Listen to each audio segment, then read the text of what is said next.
জীবনে প্রথমবার শাকিব খানের মুভি দেখতে গেলাম। মুভিটা আসলেই কপি মুভি ছিল কিনা, পয়সা উসুল ছিল কিনা এবং পার্সোনালি আমার কেমন লেগেছে তা শেয়ার করব আজকে আপনাদের সাথে। Hello everyone, welcome back to my new video.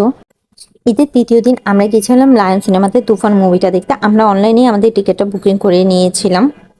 আমাদের শো টাইম ছিল 2:40। তখন 2:40 বাজতে কিছু সময় ছিল, তাই যে আমরা কুডোস থেকে একটা কোল্ড কফি নিয়েছিলাম, যেহেতু কোল্ড কফি আমার খুবই পছন্দ।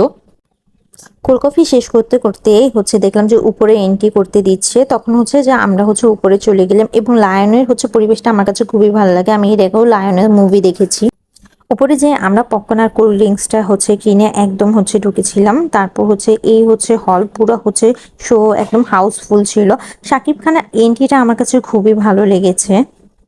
আর ছোট করে মুভি রিভিউ বলতে গেলে যে মুভিটা যে আমরা রায়হান রাফির জন্যই দেখতে গিয়েছিলাম, শাকিব খানের জন্য না। যেহেতু রায়হান রাফির সুড়ঙ্গ মুভিটা আমরা দেখেছিলাম, তখন আমাদেরকে ভালো লেগেছিল, এই জন্য আমরা আবার গিয়েছিলাম রায়হান রাফির মুভি দেখতে। মুভির প্রতিটা গানই আমার কাছে ভালো লেগেছে। শাকিব খানের লম্বা চুলওয়ালা লুকটা আমার সবচেয়ে বেশি ভালো লেগেছে। আপনাদের কোন লুকটা ভালো লেগেছে অবশ্যই আমাকে জানাবেন। কপি করে যদি বাংলাদেশের একটা নায়ককে যে রণবীর কাপুরের মতো হ্যান্ডসাম লাগে, তাহলে এটা যে আমি দোষের কিছু দেখি না। আপনাদের মুভিটা কেমন লেগেছে জানাবেন। আমার কাছে পয়সা উসুলই লেগেছে। আজকের ভিডিও এই পর্যন্ত। Thank you.